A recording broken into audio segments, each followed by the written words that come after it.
हमारा solar system एक तरह का कॉस्मिक बैले है जिसमें प्लैनेट्स, मून्स, एस्टेरॉइड्स और कॉमेट्स सब हमारे सूरज के चारों ओर घूमते रहते हैं।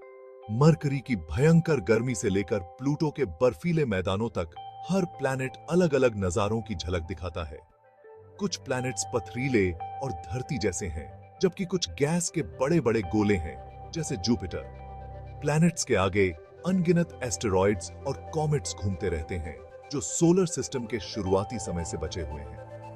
ये घूमते हुए आकाशीय पिंड हमें अरबों साल पहले के हालातों के बारे में बताते हैं। हमारे सोलर सिस्टम की कहानी करीब 4.6 अरब साल पहले शुरू होती है, एक विशाल घूमते हुए गैस और धूल के बादल से, जिसे नेबुला कहते हैं। यह नेबुला हमारे सूरज और सभी प्लैनेट्स का जन्म स्थान, हाइड्रोजन, हीलियम और भारी तत्वों का एक अराजक मिश्रण था। कल्पना कीजिए, एक विशाल अंधेरा बादल प्रकाश वर्षों में फैला, जो भविष्य के संसारों के कच्चे माल से भरा है। इन हलचलों से नेबुला के भीतर लहरें और ज्यादा घनत्व वाली जगहें बनी, जिससे सोलर सिस्टम के बनने के अगले अध्याय का मंच तैयार हुआ। जैसे जैसे नेबुला घूमता रहा, गुरुत्वाकर्षण ने ज्यादा अहम भूमिका निभानी शुरू कर दी।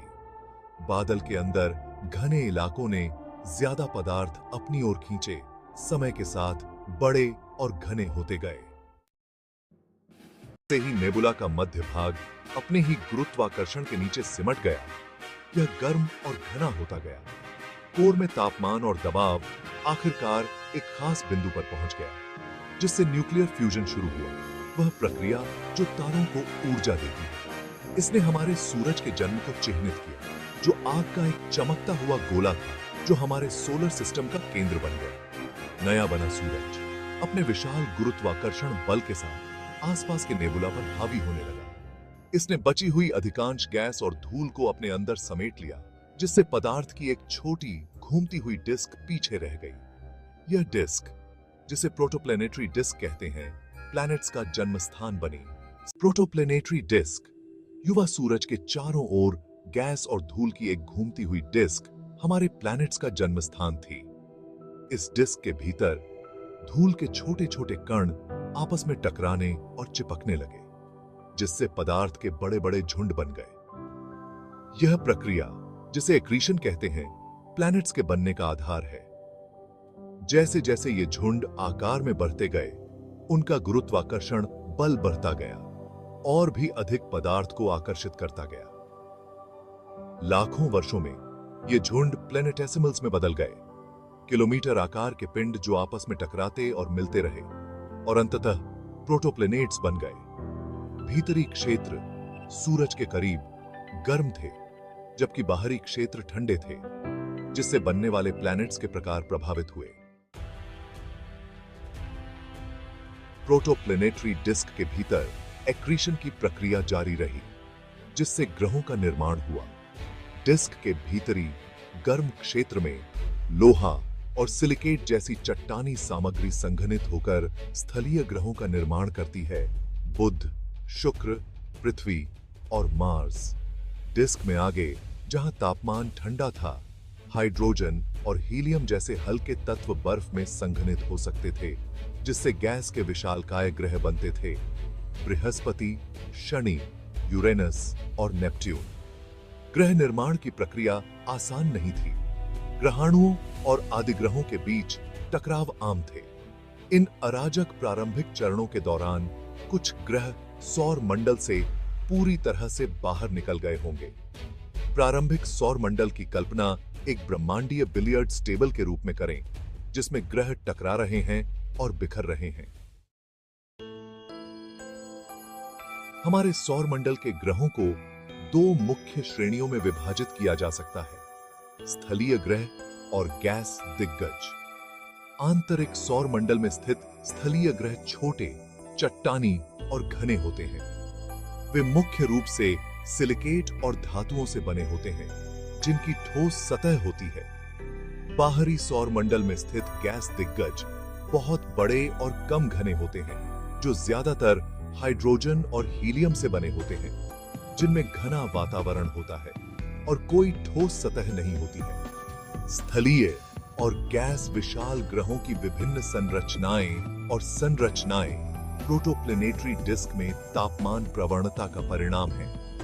आंतरिक गर्म क्षेत्र ने केवल चट्टानी पदार्थों को संघनित होने दिया, जबकि बाहरी ठंडे क्षेत्र ने बर्फ और गैसों के संघनन की अनुमति दी। ग्रहों के प्रारंभिक गठन के बाद सौरमंडल ने तीव्र क्षुद्र ग्रह और धूमकेतु बमबारी का अनुभव किया, जिसे लेट हेवी बॉम्बार्डमेंट के रूप में जाना जाता है। लगभग 4.8 से 3.8 अरब साल पहले तक चलने वाला यह काल तीव्र अराजकता का समय था, जिसमें अनगिनत प्रभावों ने ग्रहों और चंद्रमाओं की सतहों को आकार दिया। माना जाता है कि लेट हेवी बॉम्बार्डमेंट विशाल ग्रहों के बीच गुरुत्वाकर्षण संबंधी अंतःक्रियाओं के कारण हुआ था, जिसने क्षुद्र ग्रहों और धूमकेतुओं को बाहरी सौर मंडल से अंदर की ओर बिखेर दिया था। इस काल ने ग्रहों की सतहों को आकार देने में महत्वपूर्ण भूमिका निभाई और यहां तक कि पृथ्वी पर पानी और कार्बनिक अणु भी पहुंचाए, संभवतः जीवन की उत्पत्ति में योगदान दिया। लेट हेवी बॉम्बार्डमेंट के प्रमाण चंद्रमा, बुध और मंगल की क्रेटर वाली सतहों में देखे जा सकते हैं। ये क्रेटर बहुत पहले के प्रभावों के निशान की तरह हैं, जो एक अशांत प्रारंभिक सौर मंडल की कहानी बताते हैं। लेट हेवी बॉम्बार्डमेंट के कम होने के बाद सौर मंडल अपने वर्तमान विन्यास में बसने लगा।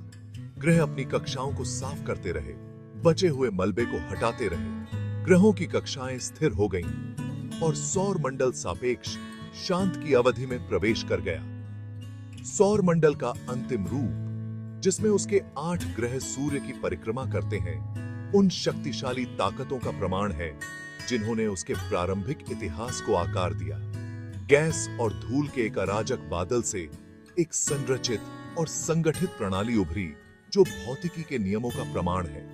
ग्रह, चंद्रमा, क्षुद्र ग्रह और धूमकेतु जो हमारे सौर मंडल को बनाते हैं, वे सभी जुड़े हुए हैं, जो उनके साझा मूल और उन्हें आकार देने वाली ताकतों से जुड़े हैं।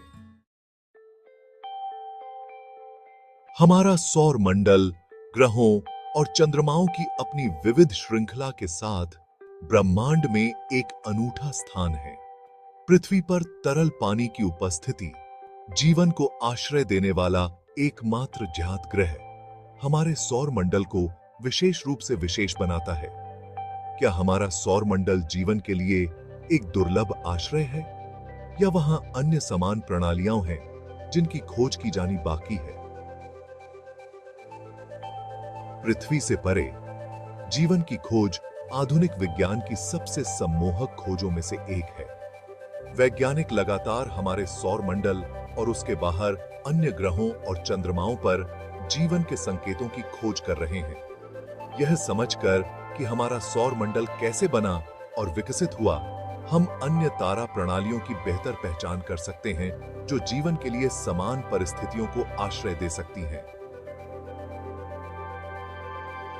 हमारे सौर मंडल की कहानी अभी खत्म नहीं हुई है।